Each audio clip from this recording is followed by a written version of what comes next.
मुकद्दस सफर हज 2024 के लिए बेंगलुरु के हज भवन से आज पहली फ्लाइट की रवानगी अमल में आई।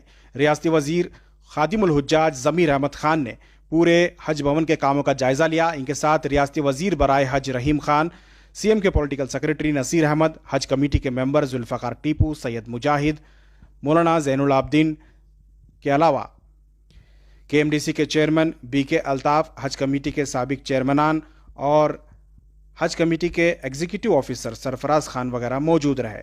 पहली फ्लाइट को हरी झंडी दिखाकर तमाम लीडरान और तमाम उलमाए कराम ने अलविदा किया।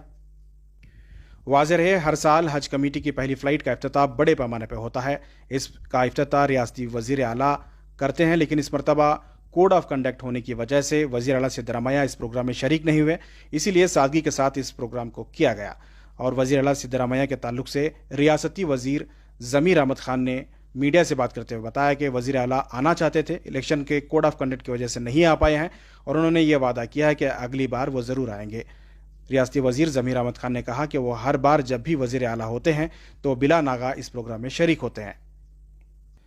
वाज़ेह रहे, हर साल की तरह इमसाल भी हज कमेटी की जानिब से आज़मीन के लिए हज भवन में रहने और खाने का इंतज़ाम होता है, लेकिन रिश्तेदारों के लिए दिक्कत होती है। पिछली साल की तरह इमसाल भी जमीर अहमद खान अपनी ज़ाती तौर पर लंगर का अहतमाम कर रहे हैं, जिसमें तकरीबन रोज़ाना 10,000 से ज़्यादा लोग जो रिश्तेदार आज़मीन को रवाना करने के लिए आते हैं वो लोग यहाँ खाना तनावुल कर सकते हैं।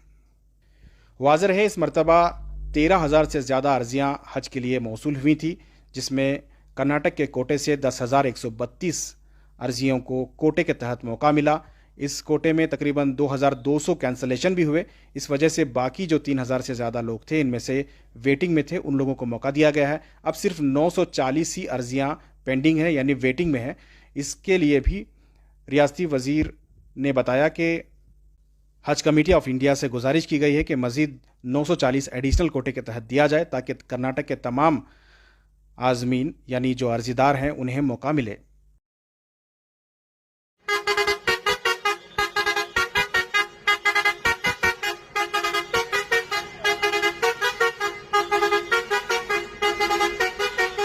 आज 2024 की जो पहली फ्लाइट जो है आज रवाना हुई है। आज टोटल 3 फ्लाइट्स है। आज टोटल हजों का ये बार एप्लीकेशन आया 13,318 एप्लीकेशन आया। उसके अंदर हमारे को इस बार हज का कोटा जो मिला 10,130 पर 2 कोटा मिला है। उसके अंदर और रिमेनिंग बचे हुए थे 3,180 पर 4 बचे हुए थे। उसके अंदर 10,130 में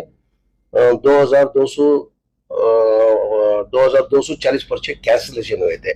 उसके अंदर कैंसिलेशन होने की वजह से खाली 940 पर 4 बचे अभी।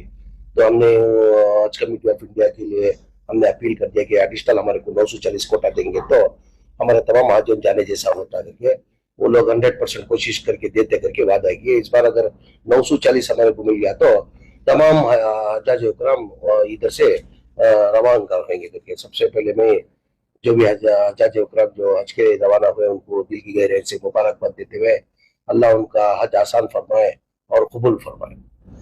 इस बार जो कर्नाटका का जो कोटा था, कर्नाटका 13,318 हमारा एप्लीकेशन आए हुए थे। हमारे को कर्नाटका को इस बार कोटा जो है 10,132 कोटा मिला था। मैंने पिछली बार कंपेयर करेंगे तो 7,130 का कोटा था। इस बार यानी बढ़ के मिला, लगभग 2,700 तक लगभग बढ़ के मिला है।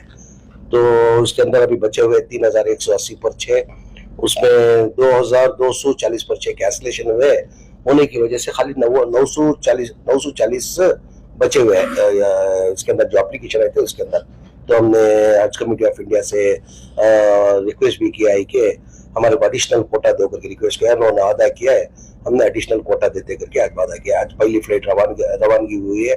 आज हमारी कर्नाटका के मुख्यमंत्री इस प्रोग्राम में शरीक होने का था। कभी भी सिद्धरामैया जब 2013 से लेके 2018 तक जब मुख्यमंत्री थे, कभी भी हज इनॉग्रेशन कभी नहीं उन्होंने मिस नहीं किया।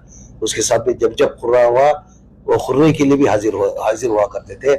इस बार इलेक्शन होने की कोड ऑफ कंडक्ट होने की वजह से हमने इलेक्शन कमिश्नर को परमिशन के लिए मांगा था, क्योंकि कल इलेक्शन सेकेंड फेज जो है कल खत्म हो गया 7 तारीख को। तो हमने इलेक्शन कमिश्नर से परमिशन के लिए डाला था, परमिशन उन्होंने मना कर दिया, नहीं परमिशन देने को नहीं होता। उस वजह से हमारे स्टेट के हमारे मुसलमानों को चाहते हुए मुख्यमंत्री सिद्धरामैया साहब ये फंक्शन में आ नहीं सके। उन्होंने आवाम से माफी मांगते हुए उन्होंने एक दुआ की दरखास्त करते हुए और हज की मुबारकबादी ने मुख्यमंत्री ने दिया है। की तरह इस बार आपकी तरफ से लंगर भी दिया नहीं, हर साल जैसे लंगर लगता था इस बार भी वैसे ही लंगर लगाए। जो भी हाजियों के साथ आते, जो हाजियों का जब खाने का इंतजाम होता है बाकायदा इधर हज कमेटी से कराया जाता है। जो हाजियों को जो छोड़ने के लिए आते हैं उनके साथ में कोई भी एक हाजी को छोड़ने के लिए 8-10 जन आते हैं, तो उनका खाने का इंतजाम इधर नहीं हुआ करता था। तो ये हज कमेटी के सराउंडिंग के अंदर इतना होटल ठीक ना होने की वजह से हमने बहुत सालों से जो लंगर के नाम से हम लोग लगाया जाता था, इस बार भी वो लंगर लगाया गया है। मेरे ख्याल से रोज से सवेरे नाश्ते का लेके दोपहर का खाने का रात का खाने का मिला के 3 वक्त भी एक 25 से 30 आदमी खाना खाते, तो वो कंटिन्यू लंगर इस बार भी लगाया जाए। बाहर से आने वालों के लिए भी इस बार अच्छा इंतजाम नहीं, हर एक के लिए खाना रहना हर तरीके की सहूलत आ गई है।